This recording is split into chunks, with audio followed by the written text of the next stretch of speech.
Advertencia: el siguiente contenido solo será una historia de terror, nada de esto es real. Si es sensible, por favor de no ver este video, muchas gracias. Hay cosas en la vida, y eso incluye a esta sede de México, que más vale que nunca averigüemos. La ignorancia nos permite dormir con placidez en la noche, y concentrarnos en nuestros respectivos trabajos.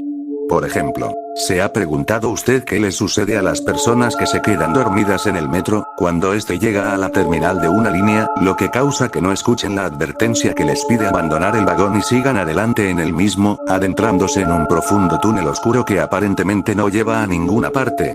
La verdad es que esa es una de esas cosas que en realidad no nos conviene averiguar, si es que queremos mantener la ilusión de que vivimos en un universo racional.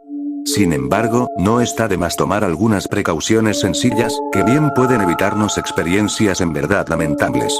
Una de ellas es la de no dormirnos nunca en el metro, en especial, después de la puesta del sol.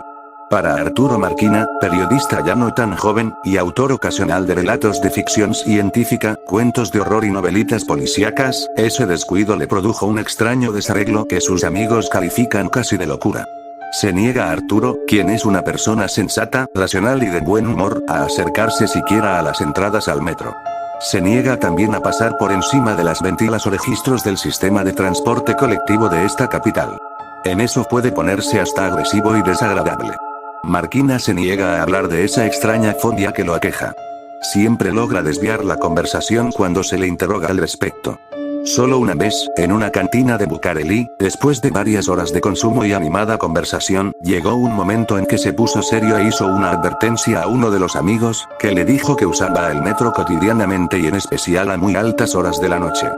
¿Llegas a alguna terminal a esas horas?, preguntó Arturo. Ante la respuesta afirmativa, nuestro amigo abandonó su discreción. ¿Tú has sabido qué le ocurre a las personas que se quedan dormidas en los vagones que siguen avanzando después de la última estación? La verdad, no, repuso su compañero. Yo sí lo sé, continuó Arturo, esto que te voy a contar no es un cuento, te pido que me lo creas, por tu bien. Nunca lo repetiré ante ustedes. Fue hace justo un año. Serían cerca de las 11 de la noche y salía yo del trabajo después de un día durísimo. Tomé el metro en la estación Hidalgo, y me dirigí hacia Tacamba. Ahí transbordé hacia Barranca del Muerto. Ya a esa hora, el metro va casi vacío. Cerca de Tacubaya me quedé dormido. El tren llegó sin duda a la terminal, sin que yo despertara. No oí la distorsionada voz de advertencia que sale del sistema del sonido, ni el insistente pitido del silbato electrónico que anuncia las paradas. Después, unos segundos después, cuando ya el vagón se dirigía hacia el inquietante túnel que continúa el trayecto, alcancé a ver el letrero y la insignia de mi estación de destino, la cual quedaba atrás. Con preocupación y fastidio, pude ver que no iba solo. Unos asientos más adelante iba un tipo viejo y desastrado, en evidente estado de ebriedad, que seguía dormido y cabeceaba con cierto ritmo. Pensé que quizá este tren cambiaría de vía y regresaría por el mismo trayecto en unos momentos más. Pero no fue así. El vagón siguió adelante, se desvió hacia la derecha y después de avanzar varias decenas de metros, hizo alto en un lugar totalmente oscuro. El motor se detuvo y lo mismo la ventilación. El silencio más absoluto cayó sobre nosotros. Fue entonces cuando las luces se apagaron. Ahí, empecé a sentir algo de miedo. Había un poco de claridad, proveniente de la parte posterior del túnel. Por fortuna, traía mi linterna de bolsillo y además esta tenía pilas. Me paré y me dirigí a mi aún dormido compañero de tripulación. Me acerqué a él y lo sacudí por el hombro. Me preguntó qué pasaba y rápidamente le expliqué nuestra situación. Respondió con una imprecación y puso su rostro contra la ventana para tratar de ver dónde nos hallábamos. Me di cuenta que este vagón se quedaría ahí toda la noche, por lo que me dispuse a tratar de forzar una de las puertas. Era inútil, me convencí que solo saltando a través de una de las ventanas podríamos salir del carro. Fue entonces cuando oí un ruido en el techo. Algo cayó encima del vagón y recorría el techo. De pronto, se escuchó otro ruido en el extremo opuesto del carro. Dirigí el haz de mi linterna y pude ver una sombra que caía al suelo después de haber entrado por la ventana. Vaya, al fin. Oiga, necesitamos que nos ayude a salir. No hubo respuesta. El borracho fue más directo. Avanzó hacia el intruso y lo tomó por las ropas. Sáquenos de aquí. Esto es un atropello, malditos burócratas. El extraño no respondió, solo levantó una mano. A la luz de mi linterna pude ver que era blanca como la harina, delgada y fibrosa, y con unas larguísimas uñas que semejaban garras. Como un rayo, esa mano rasgó la garganta del pobre vagabundo. Fue entonces cuando vi el rostro del ser que tenía enfrente. Pálido, calvo, con enormes ojos amarillos, orejas largas, una nariz grotescamente respingada con dos protuberancias carnosas en la punta. Vi cómo abrió la boca llena de dispares y puntiagudos dientes, que pronto le siguió el borbotón de sangre que salía del desafortunado pasajero. Fue en esos momentos cuando recibieron mis narices la patada del nauseabundo olor que despedía esa criatura.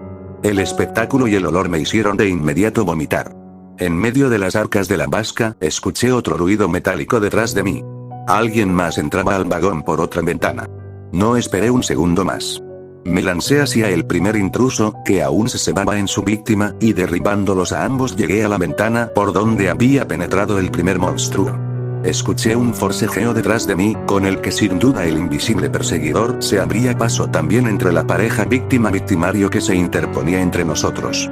Salté fuera del vagón y logré caer en el suelo sin dislocarme siquiera un tobillo. Emprendí la huida, como un poseso, hacia el extremo iluminado del túnel. Detrás de mí se dejaba oír un jadeo que acompañaba rítmicamente a un penetrante chillido. La luz aumentaba poco a poco. Sentía que mi perseguidor rápidamente iba descontando ventaja.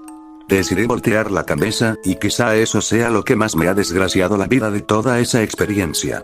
Vi a un ser similar al que había despedazado al pobre ebrio en el vagón, nada más que este mostraba una regocijada sonrisa idiota. En la penumbra del túnel veía su tez, amarillo limón, y su larga frente con que se relamía con anticipación. Por fortuna, de frente llegaba otro tren de vagones del metro. Salté a su paso y alcancé la parte central del túnel. Mi perseguidor no quiso hacer lo propio. Recorrí los últimos metros que me separaban ya de la iluminada estación. Al llegar a ella, subí al andén. Justo a tiempo.